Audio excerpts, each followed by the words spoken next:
Selamat siang semuanya. Assalamualaikum warahmatullahi wabarakatuh. Waalaikumsalam warahmatullahi Waalaikumsalam, Bu. wabarakatuh. Iya, mudah-mudahan masih terus semangat ya di pertemuan kuliah kita. Baru pertemuan ke-10 ya. Padahal hari ini harusnya minggu ini minggu ke-12 ya, betul ya?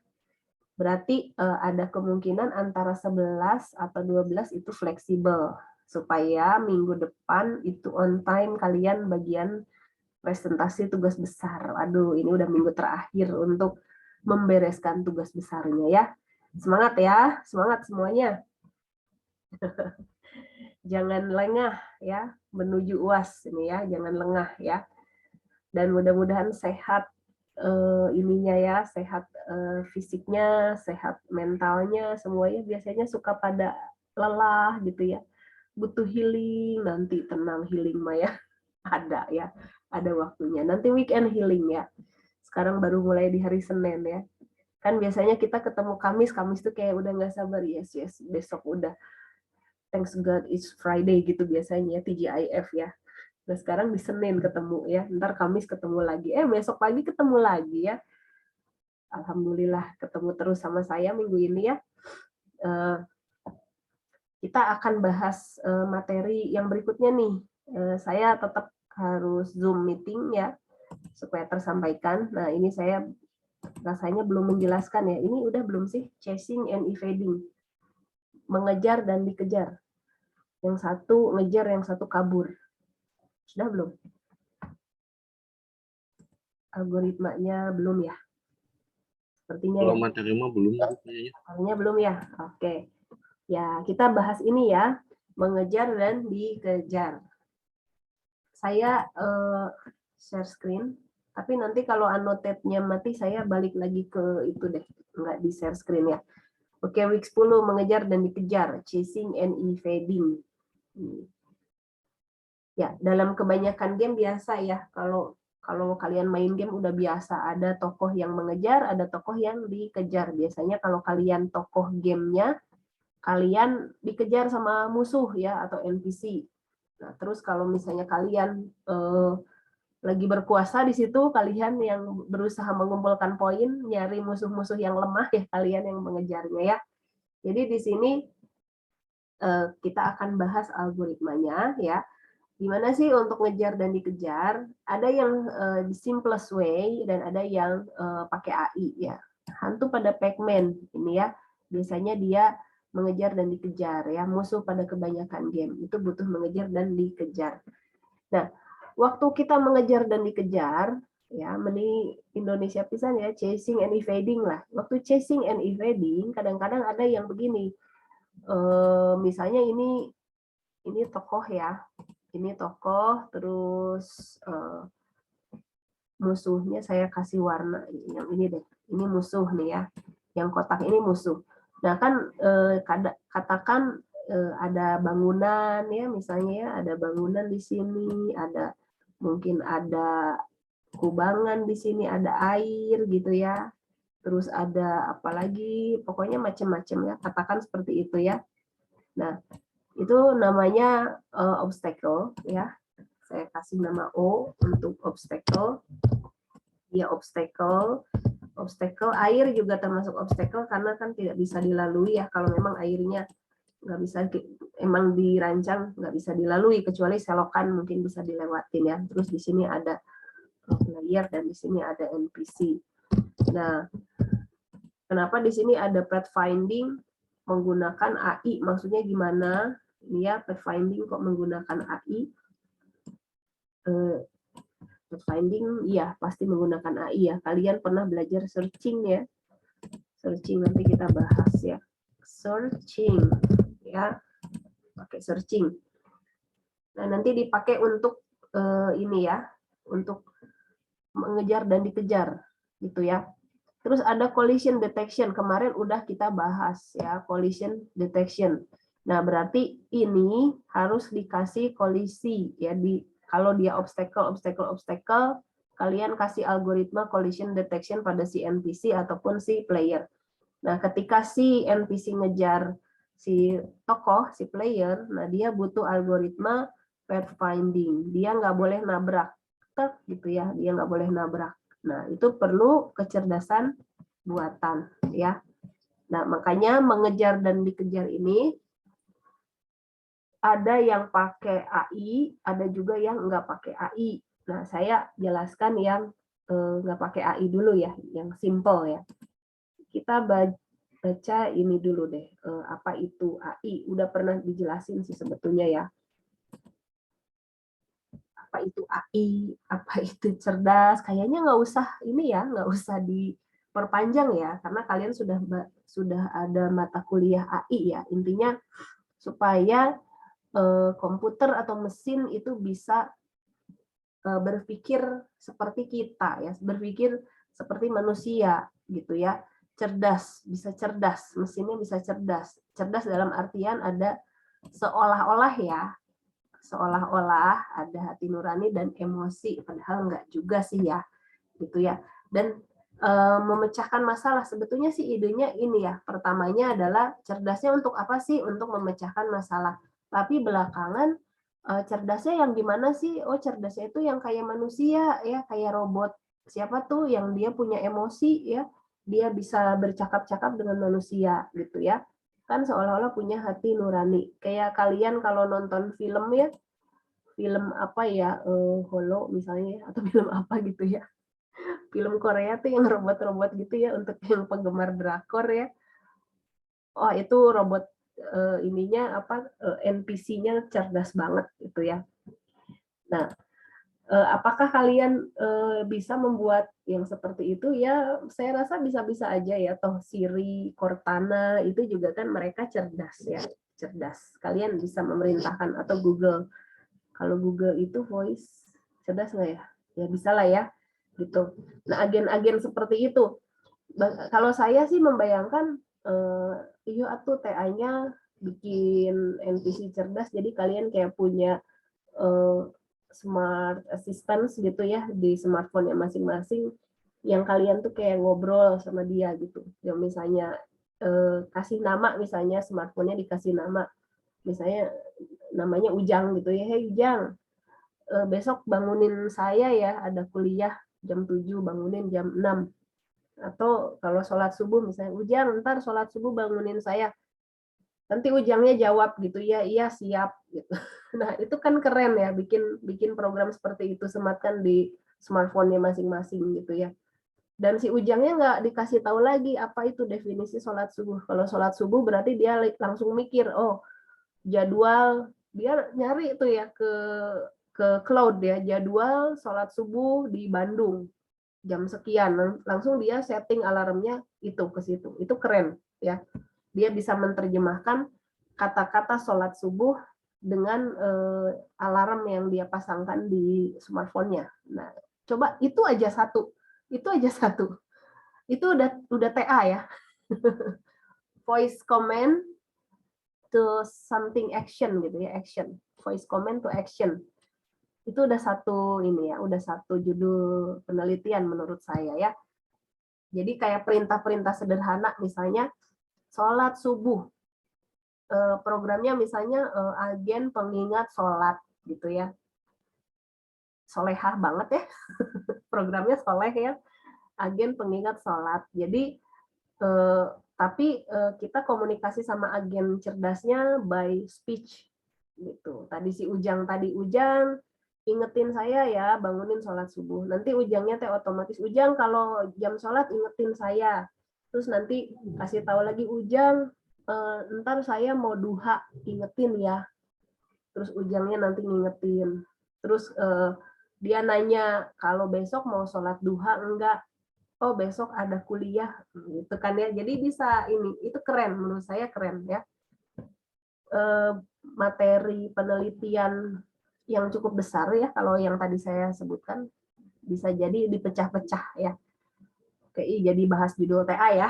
Nah terus ada AI deterministik versus non deterministik, saya rasa kalian juga udah tahu ya. Kalau deterministik ini kita bicara di game ya, di agen cerdasnya game ya, atau NPC-nya. Deterministik itu dia perilakunya udah bisa kita prediksi. Jadi misalnya kayak game itu ya, yang mau kalian bikin besok di praktikum. Bentar, coba saya buka lagi kodenya. Itu dia udah bisa diprediksi. Saya share screen aja deh. Kan kalian mau bikin escape the maze di praktikum ya. Ini udah bisa diprediksi. Saya play ya. Di play harusnya kelihatan sih. Ya. Nah, lihat hijau-hijaunya. Itu hijau-hijaunya kan gerakannya udah bisa diprediksi tuh. Lihat deh, si hijau itu game over. Karena sayanya diem aja ya. Ini seperti pintar, tapi padahal enggak sih ya, enggak pinter ya. Tapi kalah lagi saya ya, padahal dia enggak pinter. Berarti yang main bego nih ya. Saya nyontohin lagi ya, ini si hijau-hijau itu enggak pinter. Tuh, dia enggak pinter ya. Jalurnya udah ditentuin. Bukan saya enggak dikejar. Tapi kayak ngejar ya. Tapi kalau deket banget dia kejar gitu ya. Jalurnya udah ditentuin ya, dia jalan kemana udah ditentuin, tapi kayak pinter. Dan kita udah tahu, oh dia jalannya ke sana. Itu deterministik ya, nggak pakai AI-AI-an gitu. Mau bikin kayak gitu, tenang, di praktikum itu bikin ya. Udah mulai masuk ke modul Escape the Maze. Jadi besok ya. Ini kita tutup lagi. Tutup dulu ya.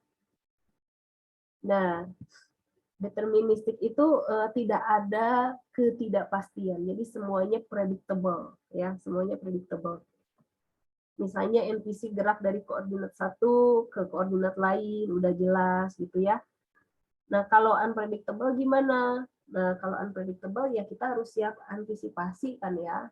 Biasanya kita bikin yang AI yang non deterministik. Jadi tingkat ketidakpastiannya cukup tinggi. Jadi NPC itu belajar ini ya, beradaptasi. Contoh kalian suka main game one on one fighting ya. One on one fighting itu kita berantem sama si playernya, kan kita nggak bisa nebak dia mau ngeluarin jurus apa, mau mukul apa, kayak gitu kita nggak bisa nebak ya. Nah, karena apa? Karena si NPC-nya udah belajar. Ya, NPC-nya dikasih kemampuan untuk learning. Biasanya kita pakai NN atau neural network atau jaringan saraf tiruan. Bu, JST kan buat pengenalan bola. Kata siapa ya? JST itu banyak manfaatnya ya. Dia untuk learning, Bu, JST-nya atau NN, saya bilangnya NN ya, neural network. Karena kan neural network ada juga bla bla bla neural network ya. Ada CNN, ada pokoknya deep learning gitu-gitu kan itu NN ya. Biasanya pakai neural network. Ya learningan gitu ya, machine learning ya, bisa banget dipakai untuk game ya. Bikin NPC yang pinter ya, bikin bikin tokoh yang bisa menang melawan juara dunia misalnya ya. Kalau MOBA gitu ya, itu sudah ada penelitiannya ya, sudah dipublish papernya. Terus juga misalnya, Bu, susah-susah amat, ya nggak usah susah-susah, kalian bikin aja sebuah kasus ya, cari masalah gitu ya pada akhirnya ya, pada game kalian sendiri ya, cari masalah. Misalnya, Bu, saya pengen pakai naive Bayes atau pengen algen gitu ya. Algennya ini genetik algorithm ya. Algennya dipasang di misalnya kalian kalau ngasih soal itu random. Nah, kali ini ngasih soalnya pakai algen ya. Soal yang dimaksud itu tanda kutip ya. Soal itu bisa bentuknya meletakkan senjata, meletakkan item. Itu kan soal juga tanda kutip tapinya ya. Misalnya di dalam kalian punya dunia game, terus di daerah mana aja kalian akan meletakkan apa gitu ya, entah item, entah senjata, itu di random kan biasanya ya, buahnya simpen di mana itu di random. Nah, kayak game Final Fight, Bu. Final Fight kayak ya yang dicontoh gambar itu, Bu. Ya kayak misalnya kan ada kotak kotak kayu kan, kalau misalnya dihancurin kan ada senjata atau apa poin atau darah, itu di random juga Bu. Itu di random kan. Nah, kita bisa juga supaya optimal, misalnya iseng nih, Arik iseng gitu ya, final fact itu random, isinya bisa apa aja. Akhirnya Anda kasih aturan gitu. Misalnya level 1 kamu cuma mau kasih ini level 1 misalnya ya. Di final fact itu pengen hanya boleh ada aturan gitu. Kamu misalnya ngasih aturan hanya boleh ada darahnya berapa persen, weaponnya berapa persen, apalagi Rick? Biasanya apa isinya? Weapon, Poin poison ya, skor, kali ya. bukan poin skor aja, poin skor kayak perhiasan atau diamond gitu. Point score sama weapon. Kalau Ya, ramuan-ramuan gitu nggak ada. nggak ada, cuman darah, poin Kata skor kayak perhiasan sama senjata. darah tuh berarti potion ya, termasuknya ya, ramuan-ramuan kesehatan gitu ya. Tiga item itu misalnya di level 1 itu ini kamu yang punya rule misalnya ya, 30% itu karena baru mulai level 1 paling weaponnya kemungkinannya sedikit gitu ya, misalnya weaponnya hanya dikasih 20%.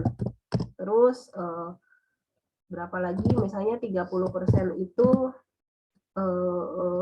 skor tadi ya, yang kamu bilang skor itu saya nggak ngerti ya, atau poin ya, skor poin. 50%-nya itu adalah blood gitu ya, misal ya di level 1. Nah, tempatnya di mana? Nah, tempatnya mungkin ada, katakan ada berapa titik, misalnya katakan ini jadi agak kemana-mana, tapi bagus ya, good to know, ini untuk bayangan TA ya, katakan ada 100 titik, atau tadi kamu bilangnya apa sih, kotak itu namanya, kok saya jadi lupa. Kayak Box ya? ya box atau aja, kayak ya. box aja Bu. Box aja ya, 100 titik box gitu ya, 100 titik box, yang mana isinya bisa, satu box bisa ada 2 item, satu box bisa ada 1 item, ya nggak sih ya? Satu box juga mungkin zong isinya gitu ya. Nah itu kalau pakai random, kebayang ya, acak-acakan gitu ya. Jadi pada akhirnya, oh ini banyak ini dong. Kita bicara kombinasi yang sangat banyak ya. Ada kombinasi 100 titik bisa diisi, misalnya pedang gitu ya, blood pedang gitu loh. Dalam satu titik box misalnya ada yang bisa isinya 2, ada yang bisa isinya 3, ada yang bisa 1, ada yang bisa zong gitu ya. Itu kan kombinasinya bisa macam-macam ya, misalnya yang isinya 2 isinya weapon sama score, yang isinya 3 weapon score, atau weapon score blood gitu loh. Nah, itu semuanya yang kemungkinan tadi kita bisa pakai algen. Itu ya yang saya maksud dengan kita bisa mengenerate soal, tanda kutip, soalnya juga tanda kutip ya. Kita bisa generate soal pakai algen. Apa berlaku di peletakan item saja? Oh, enggak ya. Misalnya kalian, ini ada ya penelitiannya di mahasiswa bimbingan saya, untuk kocokan game kartu remi. Ayo, nggak kebayang kan? Kocokan game kartu remi pakai algen. Tuh, cari ya, namanya Wage Rizal kalau nggak salah. Anak bimbingan saya. Cari tuh ya. Terus algen untuk jurus-jurus, saya lupa ya, algen bukan ya dia. Jadi ini jurus-jurus ini, saya tuh dulu kan seneng anime itu yang pakai kartu terus berantem gitu. Apa sih namanya? Ingat nggak? Kayak Yu-Gi-Oh gitu loh. Ya, tahu ya? Iya Yu-Gi-Oh Bu. itu kan yang kartu terus si tokohnya berantem gitu kan. Nah, based on itu, biasa saya emang suka interest, bikin dong kayak Yu-Gi-Oh gitu. Tadinya saya minta AR-in yuk gitu ya, pakai AR, augmented reality, nanti main kartu, terus keluar dari kartunya kalau pakai AR. Itu menarik banget ya. Ayo atuh yuk tugas akhir kan ya. Yang kemarin ikut VR, VR-nya VR Yu-Gi-Oh kayak gitu. Nah, siapa sih namanya saya lupa. Stephen gitu, saya lupa ya, itu asisten saya juga. Dia bikin tuh akhirnya Yu-Gi-Oh itu, tapi bukan kartu Yu-Gi-Oh ya, jadi ngerang sendiri gitu, bikin ala-ala kita aja gitu. Itu pakai knife bias gitu ya. Jadi pokoknya inilah seru lah. Jadi aturan kita bikin sendiri, rule bikin sendiri. Nanti yang pakai knife biasnya yang bagian apanya. Ya seperti itulah. Jadi bersenang-senang gitu ya, bersenang-senang di tugas akhir gitu. Seperti itulah kira-kira ya. Ya, jadi ini ya, kalau mau yang tingkat ketidakpastiannya agak tinggi ya, tokohnya bisa inilah pergerakannya tidak mudah ditebak ya, kita harus pakai yang non deterministik ya. Kita pakai kayak JST, Bayes atau GA atau teknik learning yang lainnya gitu ya. Nah, kalau yang sekarang yang lagi bimbingan sama saya yang paling seru ini di deep learning ya, machine learning ya. Kita pakai deep learning untuk menggerakkan tokoh. Jadi hand gesture ya, hand gesture tahu ya, gerakan tangan. Terus gerakan tangannya itu ditangkap sama webcam, dipakai untuk ngegerakin playable karakter ya. Jadi nanti hand gesture-nya itu dia misalnya ke kanan, ke kiri, loncat atau apa secara real time ya, pakai deep learning gitu. Data latihnya saya usulkan ya kalau sudah ada why not gitu ya. Jadi jangan mempersulit diri lah kata saya tuh ya. Ya dia juga kebetulan punya data latihnya. Bahkan kalau bisa ya tambahin aja satu kelas supaya unik gitu. Ya jadinya seru gitu ya. Seru banget ya ini video recognition jadinya ya, hand motion kan, motion recognition kan berarti melibatkan ada video di situ ya, pergerakan ya, bukan gambar diam. Ya, itu untuk menggerakkan tokoh game gitu. Nah, di TA-TA sebelumnya itu namanya kalau nggak salah Adit, itu masih bimbingan saya juga. Dia pakai saya collab sama Bu Alda ya, pakai BCI gitu ya, Brain Computer Interface. Dia ngegerakin tokohnya pakai itu, pakai pikiran, pakai pikiran. Emangnya ini cenayang ya. Ya, jadi dia ini ya memikirkan pergerakan loncat sama enggak gitu ya. Jadi tokohnya itu runner kayak ini loh, kayak subway apa tuh yang lari-lari itu loh, ya runner-runner gitu ya. Ya tau lah game itu ya. Nah, jadi lari-lari-lari, terus nanti dia pikirkan di pikirannya untuk ngegerakin si tokohnya, dia mikirin lompat, nanti si tokohnya lompat. Cuman kalau ini mah pelarinya pelari ini, lari yang atlet, suka ada kan lompat-lompatin plang gitu loh. Kan yang ada yang kayak gini, plang, kayak gitu kan. Terus si tokohnya lari gini, nanti dia lari, gambar saya bagus banget ya. Terus pikirin lompat, lompat gitu. Lari lagi, nggak mikir apa-apa, lari lagi. Terus mikir lompat, lompat gitu. Gitu ya, jadi pakai itu mainnya.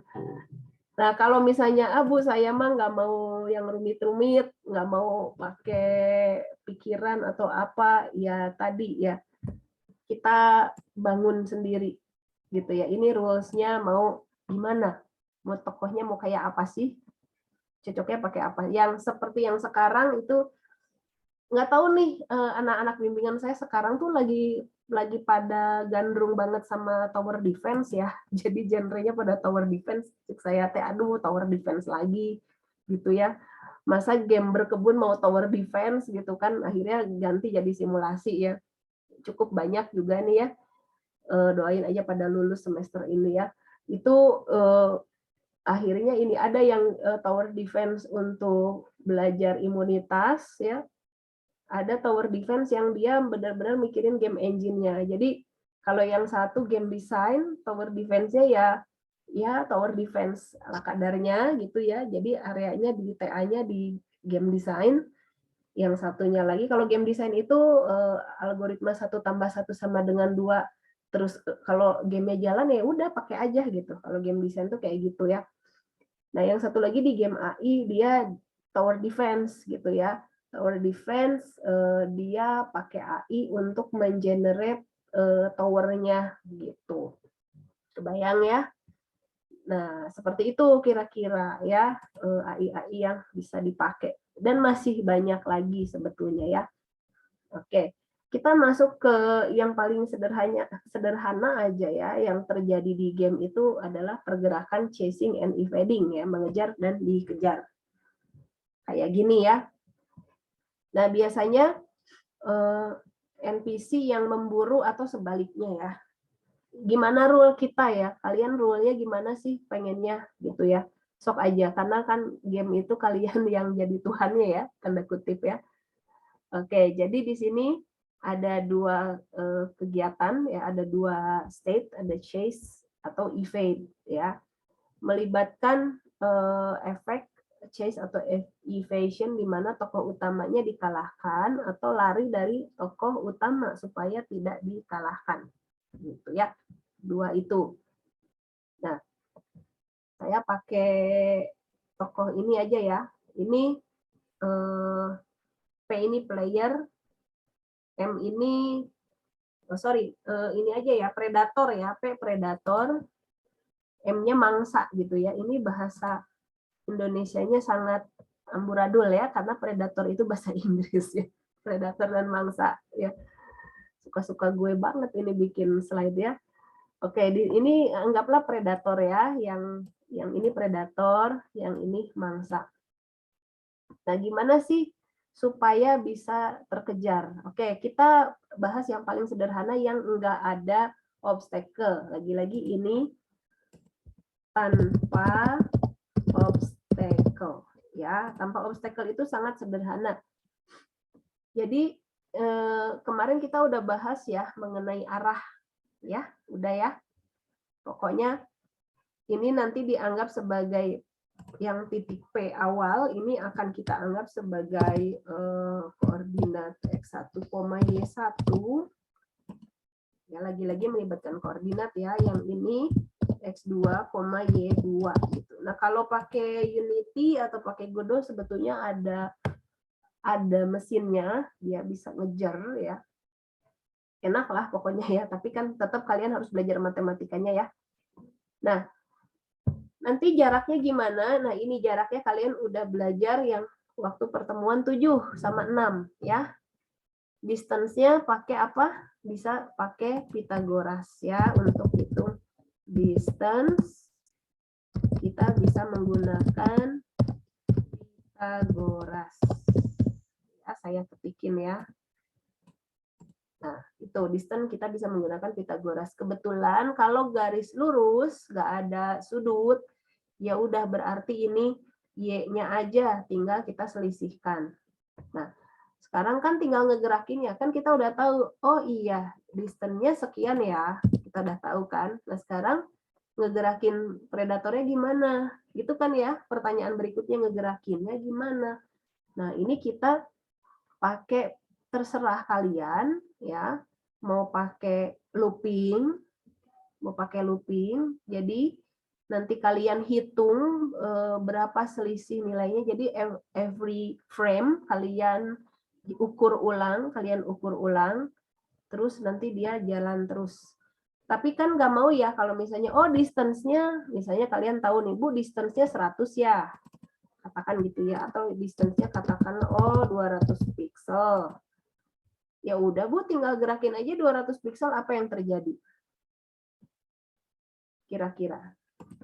Yang terjadi dia lompat ya. Nggak ada efek ngejarnya. Tinggal gerakin aja Bu kalau gitu. X1 sama dengan X2, Y1 sama dengan Y2, apa yang terjadi? Lompat.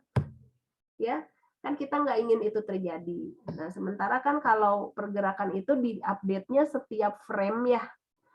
Jadi setiap frame, misalkan nih frame ke-1, ini anggap 1 frame ya. Gerak dulu dia segitu ya. Nah, kita lihat dulu ininya, velocity-nya. Kalian mau kasih berapa? Velocity dari si predator. Katakan velocity-nya 5. Ini angkanya kebetulan enak ya. Kalau velocity-nya 5 berarti kan tinggal 200 pixel aja dibagi 5 gitu ya. 200 pixel dibagi 5. Kok 200 ini distance-nya 200 misalnya. 200 aja dibagi 5. Berarti itu langkahnya. Ya, kan 5. 5. Dia loncat berapa kali? Geser berapa kali kalau 5 pixel? Kita bagi. Tulis di sini loop-nya atau step-nya distance bagi velocity ya. Saya tambahin lagi. Nah, kebetulan angkanya bagus kan. 200 dibagi 5.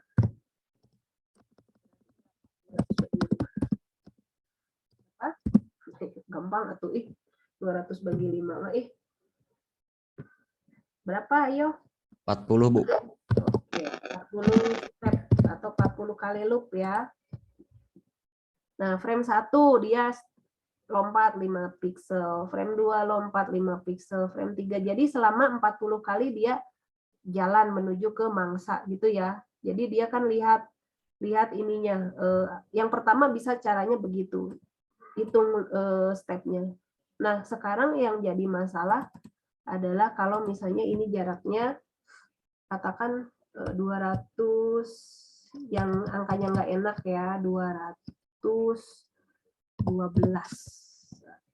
Pendekar 212 tuh ya. 212. Ada sisa hasil bagi ya. Oke, secara ini pembagian 212 itu akan menghasilkan berapa step? 210 kan paling ya. 40, 50, 42 ya. 42 step. Ada sisa 2. Nah, itu gimana? Silakan diatur algoritmanya. Kalau misalnya ada sisaan, jadi kalian ngitungnya gitu, ada sisa enggak, lebih ada sisa enggak, ada sisa enggak. Kalau ada sisanya itu langsung kalian jalankan. Jadi ketika sudah beres 42 step, kan beres tuh loop-nya, ada sisa 2 pixel ya.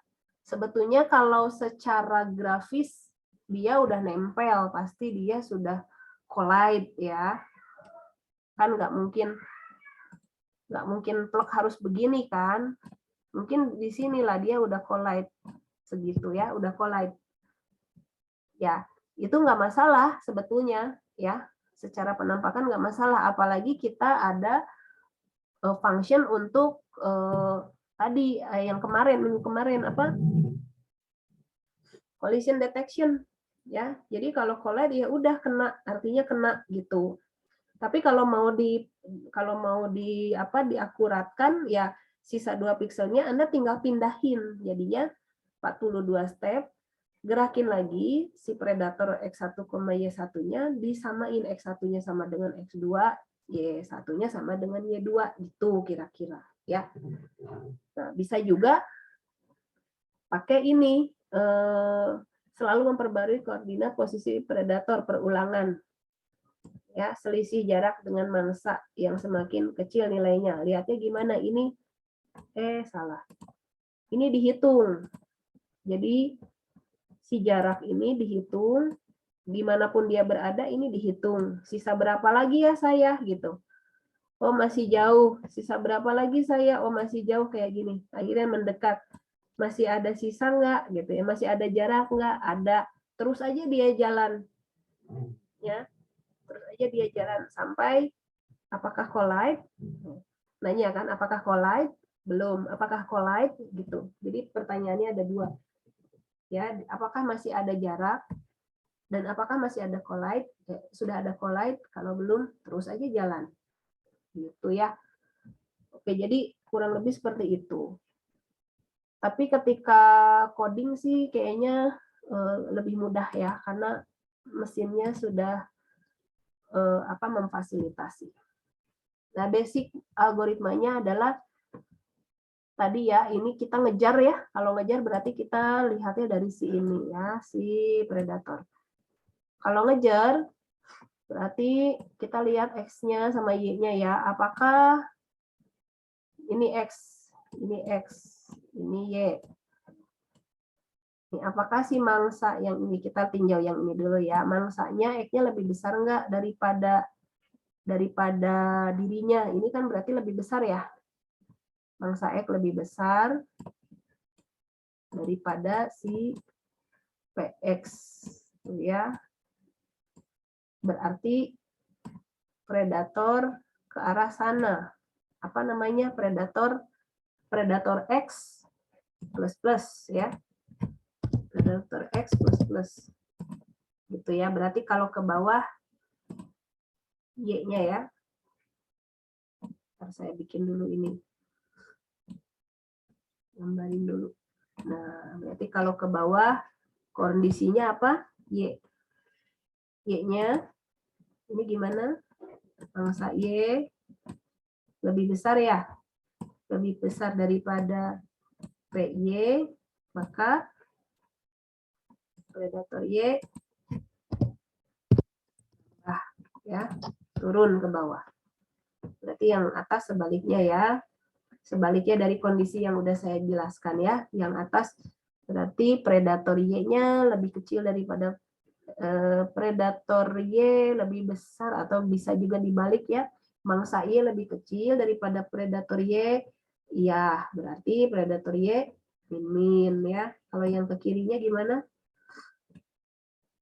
Apa mangsa X lebih kecil daripada predator X? Kalau iya berarti PX min ya, kayak gitu ya. Nah, ini algoritma sederhana ini. Bisa kalian baca ya. Ini gambarnya. Oke, gampang ya. Cukup mudah ya.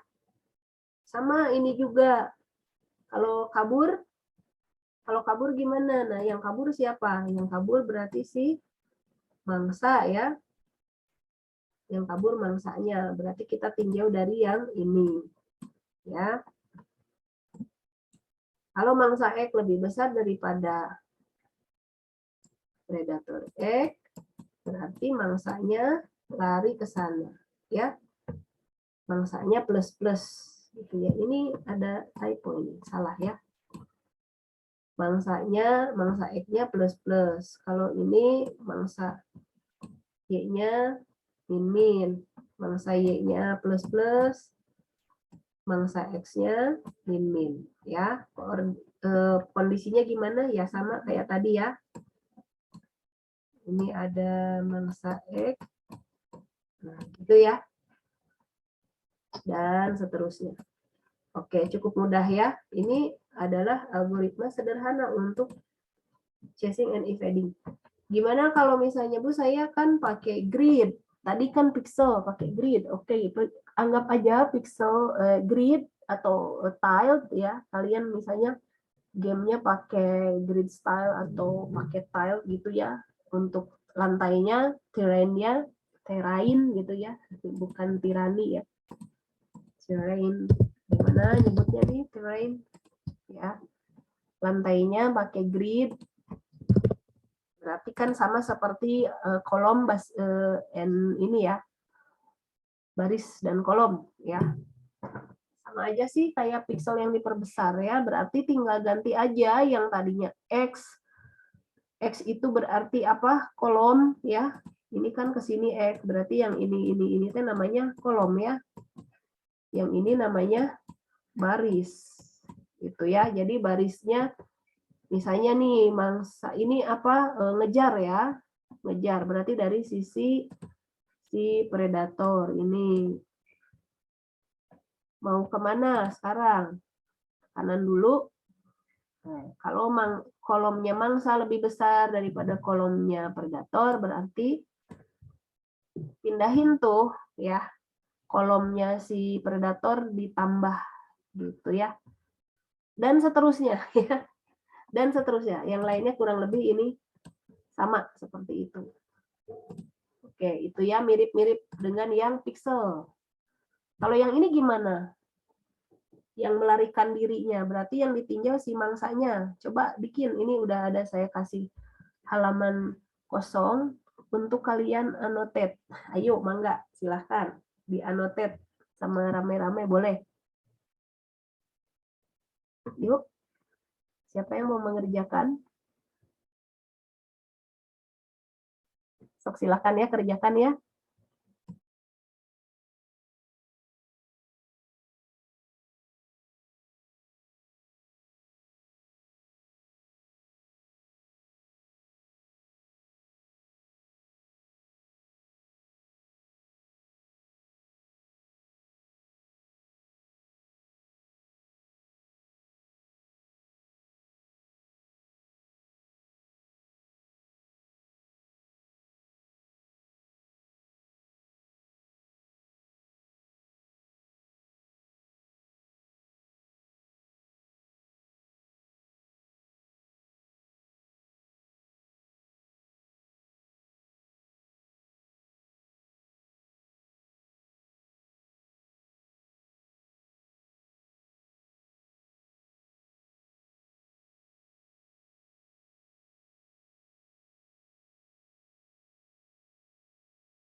Oke, sip. Ada lagi tambahannya? Kita cek ya. If musuh call lebih besar daripada predator call, musuh call plus. Ya, betul ya. Else if musuh call kurang dari predator call, musuh call min. Ya, betul ya. Row-nya predator row lebih besar daripada player row. Ada yang sebut player ya, mangga silakan. Ini tadi jawaban siapa ya? Siapa aja nih yang nulis? Yang ini siapa? Itu Vena, Bu. Ini Vena. Kalau yang ini? Yang Iya, Bu. ya? Iya. Oke. Predator row, ini row-nya yang dibahas ya. If predator row lebih besar daripada player row, predator row plus plus. Oke, ke bawah ya. Kalau predator row kurang dari player row, predator row min, musuh min. Oke, sudah paham ya? Yang lain gimana? Bisa ya dipahami ya? Oke, kita sebentar ya, adan lohor dulu. Nggak enak. Adan lohor dulu ya, saya mute dulu.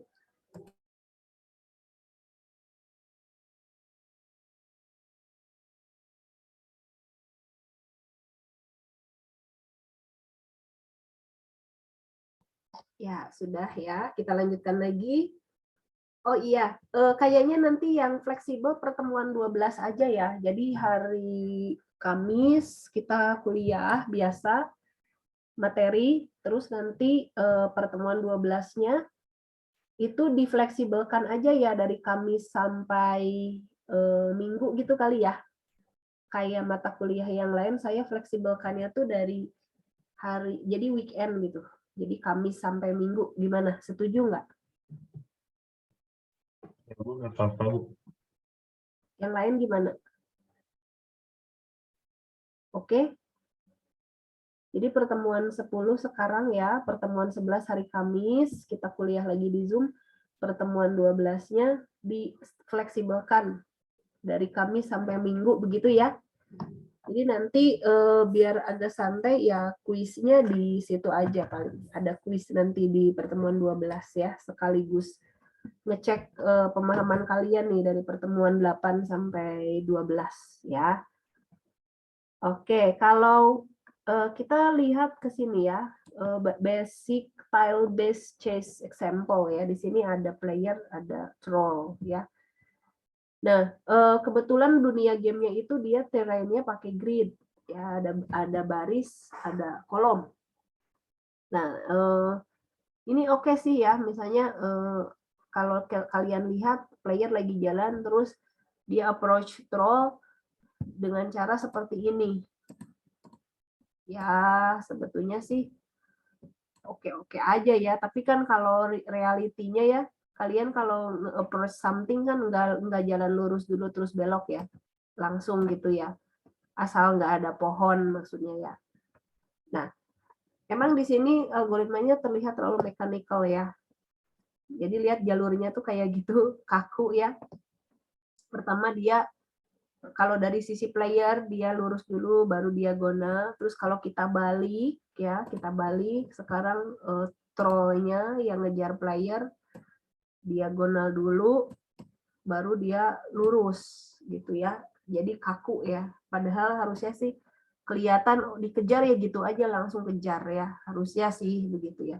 Tapi kalau grid tile biasanya kayak gini ya, dia harus ngikutin kotak-kotaknya ya. Nah, boleh nggak? Ya syah-syah aja sih, cuman mekaniknya ini banget ya, kaku banget ya. Bisa nggak pakai yang lebih halus? Ya mungkin kita bisa pakai loss ya, line of sight chasing, supaya dia jalannya nggak begini ya. Jadi langsung dikejar yang tadi saya bilang, pakai garis ini aja, loss ya, line of sight chasing. Gitu ya, line of sight chasing. Nah, kalau pakai loss gimana? Dia langsung menuju ke mangsa. Satuan grafiknya adalah pixel ya. Jika mangsa bergerak, maka predator akan bergerak lurus mengikuti mangsa. Jadi kalian tuh kayak ditarget gitu loh, di arah ya. Jadi kalian di sini terus udah gitu mangsanya pakai kotak deh. Ini gambar saya terlalu bagus ya, kita ganti ya. Kalian kotak, terus musuh ini yang bulat, kalian gerak ke sini, arah wajah musuh ngikut. Jadi ke sini ngikut. Kalian goyang ke sini ngikut. Ini tuh pernah dipraktikumin nggak ya? Oh gini, saya ada modul lama yang pakai Animate. Kalau mau iseng bikin-bikin silahkan ya. Kalau mau ya japri aja ya Bu, boleh dong minta modul jadulnya gitu ya. Itu ada bikin kayak gini kalau nggak salah. Jadi si wajahnya tuh muter-muter-muter gitu ya, kemanapun si tokoh pergi, si arrow-nya tuh ngikutin muter-muter-muter-muter. Kebetulan contohnya sebentar ada nggak ya? Saya mesti cari ini. Saya stop share dulu deh.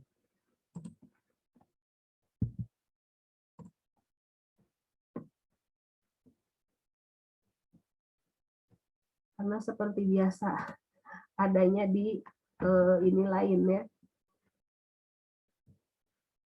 Adanya di harddisk lain. Cari dulu ya, sambil harddisk ya mencari, kita lanjutin lagi dulu ya. Soalnya di situ ada contoh-contoh gitu ya, banyak ya.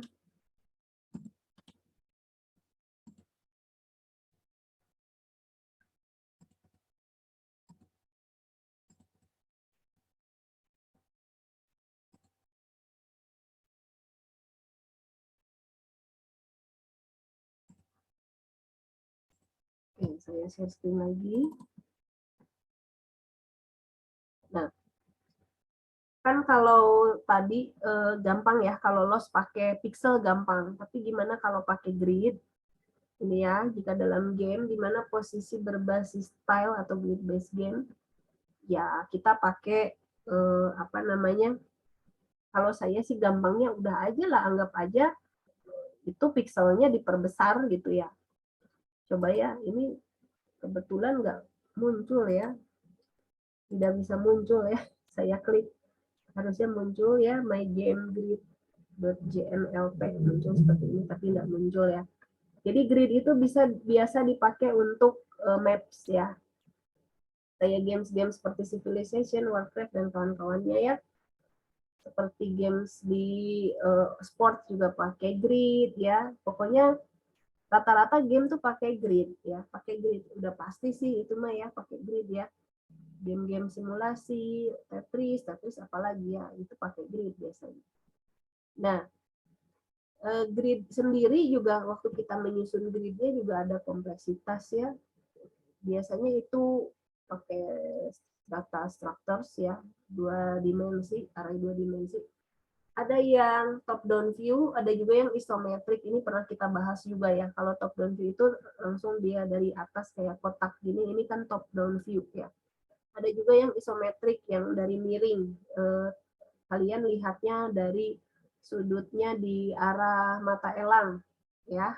Kalau belajar perspektif dulu kan ada perspektif mata kodok, perspektif mata elang. Nah, kalian lihatnya di perspektif mata elang. Jadi terjadilah tampilan isometrik atau 2,5 dimensi ya, atau juga yang 3 dimensi. Nah, kalian bisa belajar apa itu grid di websnya ini ya, Amit ya. Amit P ini di Stanford ini udah lama sih ya webnya, tapi very informatif. Kalau misalnya kalian mau lihat ya, ini saya klik ya. Ini share-nya kebuka nggak ya? Nah, ini ya. Nah, ini ya.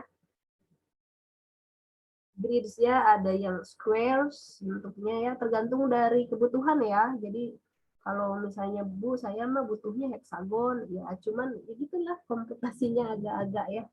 Paling gampang tuh yang squares karena dia pakai XY aja ya, koordinatnya pakai baris sama kolom ya. Lalu ada heksagon kayak gini gridnya. Ada yang segitiga ya, triangle seperti ini. Lalu di bagian-bagian dari grid itu di situ ada edge, ada vertex dan ada face ya. Vertex itu kalian mungkin kenalnya waktu SD dulu titik sudut ya.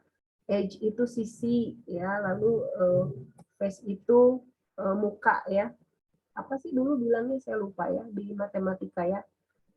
Nah, itu Ada juga grid yang agak bentuknya seperti begini ya, agak-agak susah ya untuk codingnya.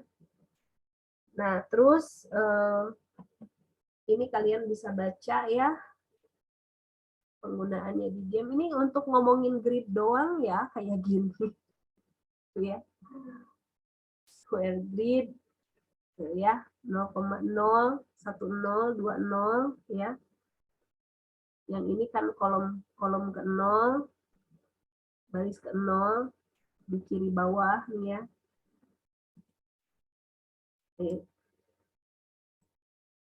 Kolom 1 baris 0, kolom 2 baris 0.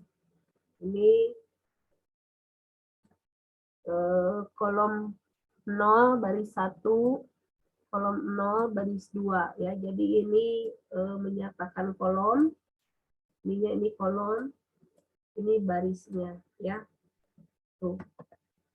Ya sama ya, kayak kalian bikin array 2 dimensi ya. Tuh, hexagon grid seperti ini, cuman harus konsisten ya. Konsisten, kalau mau naik-naik ke atas nomornya ya begini ya. Jangan nanti bingung gitu ya, bingung misalnya ini teh tadi teh apa ya, 12 atau 11, ketuker ini sama ini. Ya harus konsisten ya. Oke, itu silakan aja dibaca ya. Silakan dibaca. Nih ya. Saya nggak akan bahas tuh ya, ini seru banget ya soalnya ya. Oke, kita lihat lagi ke sini. Ya, ini yang isometrik. Sudah ada engine-nya, tampilannya bisa isometrik 2,5 dimensi ya. Sama-sama juga. Ini udah dibahas tadi ya. Oke. Penggunaannya di game, kalian bisa bikin ini. Kalau saya paling suka gridnya pakai yang kotak ya. Saya gridnya suka pakai kotak begitu ya. Paling gampang. Penggunaannya gimana? Misalnya ini kalian bikin game ini ya, ini kotak-kotak ini, rada-rada ini juga nih, gambarnya lama juga nih. Bentar ya, bersabarlah, saya gambar dulu ya. Nah, misalnya nih dalam sebuah game kalian di sini ada rumah. Nah, rumah itu saya harus pakai warna lain kayaknya. Rumah itu menghabiskan 2 grid untuk badan rumahnya, lalu untuk kepalanya apa? Nah, itunya ya, atapnya 2 grid juga, jadi 6 grid. Nah, nanti yang ini 6 ini kita arsir ya. Kita arsir sama warna kuningnya. Ini dianggap sebagai obstacle. Jadi grid itu tidak bisa dilalui gitu ya. Kalau saya suka pakainya begitu. Jadi si gridnya itu kalau dia collide dengan barang, dia dianggap juga sebagai obstacle. Terus misalnya di sininya kalian mau kasih ada sungai atau ada saluran air gitu ya, tidak bisa dilalui. Nah, ini juga maka sudah dianggap sebagai obstacle ya. Terus kalau misalnya ngapain Bu obstacle ditampilin ya, mungkin untuk mempermanis ya bahwa di situ ada sungainya, maka ini obstacle. Nah, orangnya atau tokohnya bisa jadi, tokohnya saya pakai biru ya. Nah, ini jalannya di grid-grid ini. Jadi dia kalau kita gerakin ke kanan, kiri, atas, bawah, ya jalannya ke sini. Tek, tek, gitu ya. Mau ke rumah misalnya, tek. Terus udah gitu ke sini misalnya ke pintu depan ya. Nah, nanti kalian terserah ya apakah ini mau ada satu kotak itu bukan sebagai obstacle, tapi kalau collide dengan, sebentar. Gambar ini nih. Kalau collide dengan ungu-ungu, itu adalah portal menuju ke tempat lain yang mana isi rumahnya gitu ya kan. Kalian tahu kan game-game RPG modelan gini ya. Nanti kalau si tokohnya collide, ya itu ke situ gitu ya. Oke. Share dulu.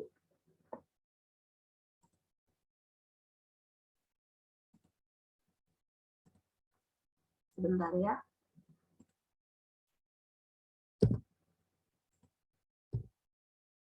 Ini saya kehilangan wajah kalian.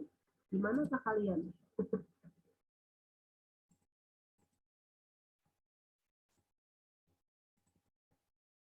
Nah, ada lagi muncul. Oke, tadi ya di situ ya. Nah, penggunaan di game tadi tentang grid tadi ya. Terus ini, beginiin aja lah ya. Line of sight chasing in environments. Seperti apakah? Ya, kita tinggal tarik garis, yang mana kalau garisnya nanti dia collide dengan grid, maka dianggap itu sebagai jalurnya. Ini saya harus gambar lagi kotak-kotak ya. Kayak ginilah. Tapi pasti sih harus gambar ya. Saya gambar lagi di sini deh. Maafkan ya, ini lama menggambarnya jadinya.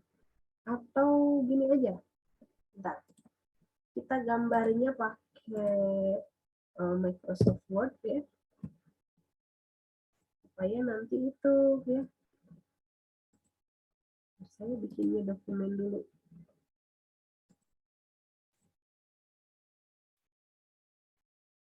Pakai Excel aja ya. Biar gambar kotak-kotaknya gampang. Nah, ini ya, kita share Excel aja ya. Ya. Misalkan ini teh width-nya kita kasih 4 aja ya. Nah, biar mengapa ya. Nah, katakan ini dunia gamenya ya. Si kotak-kotak ini dunia gamenya ya. Ini kalau kurang banyak ini tambahin lagi nih 4. Itu sudah kelihatan gitu. Nah, itu dunia gamenya ya, si kotak-kotak ini. Terus ada musuh ceritanya. Kalian kelihatan nggak saya sharing Excel? Kelihatan? Lihat, Bu. Kelihatan ya. Ada tokoh misalnya, tokohnya pakai heart ya di sini. Tuh, tokohnya udah ngabisin 2 itu, saya pindahin ke sini. Nah, itu ya. Lalu ada musuh di sini. Nah, ini di dunia yang ini ya pakai grid ya. Kita pakai loss yuk gitu kan ceritanya ya. Line of sight chasing. Kan begini ya ngejarnya ya. Jadi si musuh itu bisa aja sih ke 8 arah ya, ke kanan, kiri, atas, bawah gitu ya. Ini musuhnya nih ya. Nah, gitulah kurang lebih ya. Cuman masalahnya kan gini, udah Bu line of sight, tapi yang mana ya jalurnya? Nah, biasanya sih yang dipilih itu, saya kasih warna orange ya. Lihat deh, yang bercollide dengan gridnya. Ini pasti yang dipilih pertama kan ini ya. Ini collide ya. Garisnya collide sama mana lagi? Ini ya. Collide sama ini. Garisnya collide sama ini. Terus ini juga meskipun sedikit dia collide. Ini collide. Ini collide ya. Aduh gambarnya makin ini ya. Ini collide ya. Tuh, ini juga collide. Ini juga collide. Collide semua ya. Tuh. Akhirnya sampailah ke sini. Ini collide. Tuh ya. Jadi itu jalannya zigzag ya. Gitu-gitu. Si Ganu liarnya, si Ganu rada-rada mabok gitu ya. Nah, gitu. Ya, itu kurang lebih. Kayak balik lagi ke slide. Balik lagi ke slide. Bentar, slide saya di mana tadi menghilang? Oh, di sini. Tab yang ini. Aduh, ada gambarnya tuh. Oke, jadi di situ ada tulisan tuh, to minimize the jaggy and sometimes jumpy appearance. Kalian udah tahu ya maksudnya ya, ini yang kata saya bilang si Ganu mabok jalannya ya, jaggy. Kenapa? Karena kan yang dilihat itu pas garisnya collide dengan si kolom. Ya. Jadi gimana dong gitu ya? Masalah nggak sih? Ya sebetulnya nggak masalah sih ya. Sebetulnya nggak masalah ya. Boleh-boleh aja ya. Nih, kan kalau yang dibahas yang di sini di slide, si goblinnya cuman bisa mengejar loss-nya ke 8 arah, tidak ada yang mendekati ke player ya. Lalu apa dong solusinya, kan gitu ya katanya ya. Solusinya ya setelah loss ya, loss itu kan langsung ke arah targetnya, tapi di sini loss-nya cuma ke 8 arah.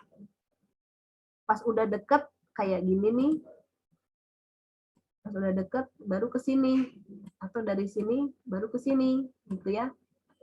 Tinggal lihat di next slide kayak gini. Saya pengen ngemindahin gambar ini nggak bisa ya, tapi kalau dipindahin nanti ini hilang. Biarin dulu aja ya, karena perlu ya. Nah ini line of sight chasing in file environments. Jadi dia loss ya, kayak tadi lagi memang pada akhirnya dia loss, terus pas udah mau deket baru dia jalan lurus gitu ya. Bisa seperti itu, chase sederhana dan line of sight chase. Jadi digabungkan ya. Chase sederhana dan line of sight chase. Saat berjalan dia ziggy ya. Itu kelemahannya ya. Jika nu mabok ya tadi saya bilang ya. Kan bisa aja langsung jalan ke sana, ngapain harus ke atas dulu, ngapain ke kanan dulu, kenapa nggak lurus aja. Ya dari segi estetika aja. Terus gimana solusinya? Tenang, solusinya ada algoritma Bresenham. Ya, ada algoritma Bresenham. Algoritma Bresenham ini saya hapus dulu ya notetnya. Algoritma Bresenham ini algoritma untuk ngebentuk garis. Jadi sebetulnya ini algoritma tuh udah lama banget ya. Udah lama banget dari IBM ya. Coba deh kalian browsing tentang algoritma Bresenham ya dari IBM, di mana supaya jalannya enggak ziggy kayak tadi. Yang tadi saya gambar di sini, ini kan ziggy ya. Mana lagi, balik lagi ke sini. Nah ini, wah hilang ya. Ini hilang.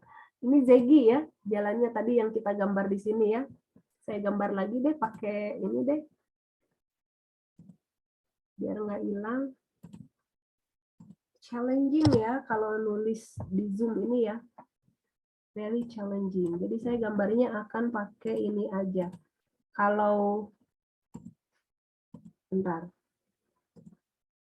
Nah ini musuh tokoh pakai hijau, musuhnya pakai merah ya, nah, gitu ya. Terus ceritanya ini ngejar. Ntar saya cari dulu lainnya dibikin dari sini aja deh ya. Ini saya jadi belajar gambar, mohon maaf nih. Ini dia ngejar dari sini ke sini. Nah, ternyata garis yang collide ya, garis yang collide dengan gridnya itu ada di ini kan ya, kita warnain yang collide-nya ya, warnanya apa ya, warna orange aja ya, nih collide ya, ini collide tuh, jadi jalurnya itu, ini collide ya, ini juga collide.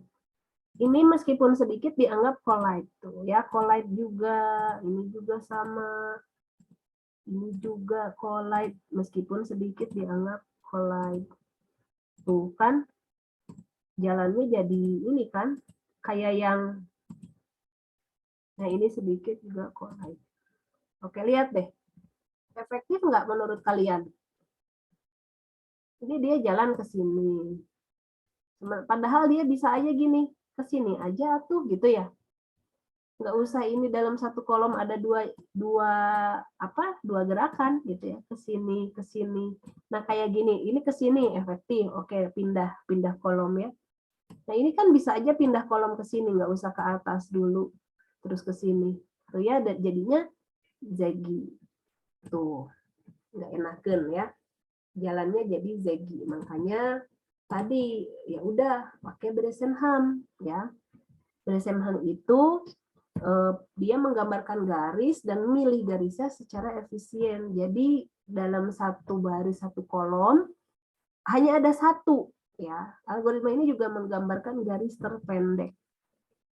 Oke. Nanti kayaknya hari Kamis aja ya. Ini dari IBM algoritmanya ya 1965. Nanti hari Kamis kita bahas Bresenham sambil latihan soal dan juga ini ya, dan juga jawab pertanyaan-pertanyaan begitu ya. Nah, ini udah 12.21, kalian pindah ke Sinau, nanti saya kasih soal di sana, silahkan dijawab ya.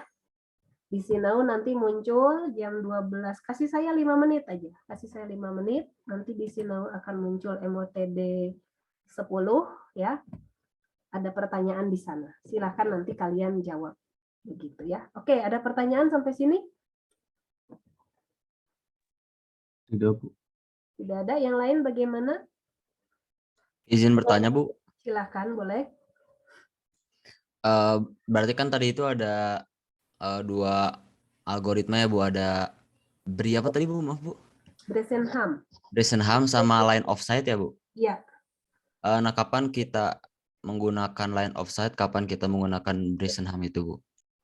Tergantung sih, kalau misalnya gamenya kayak tadi ya, kayak maze yang akan kita buat, nggak usah pakai dua-duanya. Serius. Gitu ya. Biasanya kalau Bresenham atau line of sight itu dipakai kalau kamu bikin game-game kayak RPG zaman dulu, tahu nggak RPG zaman dulu? Yang bukan Mario apa tuh ya? Ya RPG zaman dulu. Pernah main Final Fantasy di PS zaman baheula? Nah, kayak gitu. Seperti itu. Ketika si tokohnya nyamperin, jadi ada tokoh diem terus pas kita datang dia nyamperin ke kita, ngajak ngobrol. Nah yang kayak gitu. Gitu ya, dia masih simpel-simpel aja gitu. Tapi kalau sekarang sih kayaknya ini ya, udah perkembangan zaman ya, rata-rata sih orang-orang tuh pakainya yang sudah tersedia di game engine ya. Biasanya mereka pakai Navmesh. Ya ada namanya Navmesh. Pernah dengar nggak istilah itu? Nih. Ya, pernah dengar nggak? Coba di browsing ya di YouTube cara pakainya gimana. Biasanya mereka pakai itu teh siap pakai. Gitu. Jadi orang udah nggak mau pusing gitu ya dengan yang apa coding manual, kan kalau tadi coding manual gitu ya. Meskipun di Unity juga bisa aja coding manual, tapi kalau di Unity biasanya kita nggak pakai Bresenham ya, pakai yang lebih primitif lagi, yang waktu pertemuan 6 sama 7 orang lebih suka pakai itu.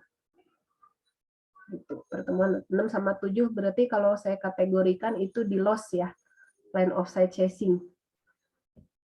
Mudah-mudahan terjawab ya. Gimana Nova? Oke, baik, Bu. Berarti tergantung dari gamenya ya, Bu? Iya, betul. Tergantung gamenya. Terima kasih, Bu. Again and again, dalam tanda kutip ya, kita itu Tuhannya game kita gitu ya. Jadi suka-suka lo gitu kan ya jadinya ya. Gimana rules-nya. Bahkan kalau di game itu, kalau bisa sesimpel mungkin pakai yang simple. Karena kan pengen yang ini ya murah tuh tanda kutip ya, cheap computation gitu loh. Jadi nggak terlalu membebani proses komputasi gitu-gitulah. Supaya cepat mesinnya gitu. Kasihan soalnya usernya kalau kasih komputasi yang tinggi-tinggi ya. Oke, gitu ya. Ada pertanyaan lagi yang lain? Ada lagi? Tidak ada? Baik, kalau tidak ada, recordingnya nanti saya upload ke YouTube ya. Boleh ditonton kembali. Kita pindah ke Sinau, kasih waktu saya 5 menit aja untuk posting MOTD 10 ya. Karena kan attendance-nya kita udah ngaco nih, udah nggak sesuai jadwal, jadi saya lihatnya dari MOTD. Oke, kalau begitu sampai ketemu lagi hari Kamis pagi ya. Hari Kamis ya, kita pertemuan 11 ya. Ya, sampai ketemu lagi. Sehat-sehat semuanya ya. Semangat terus kuliahnya. Yuk, kerjain tugas besar ya. Minggu depan kalian presentasi loh ya. Udah siap ya? Siap nggak nih? Minggu depan kalian presentasi tugas besar ya. Urutan majunya random. Minggu depan hari Kamis ya. Oke, sampai ketemu lagi hari Kamis minggu ini. Terima kasih semuanya. Wassalamualaikum warahmatullahi wabarakatuh. Waalaikumsalam warahmatullahi wabarakatuh. Waalaikumsalam. Makasih Bu. Ya, sama-sama.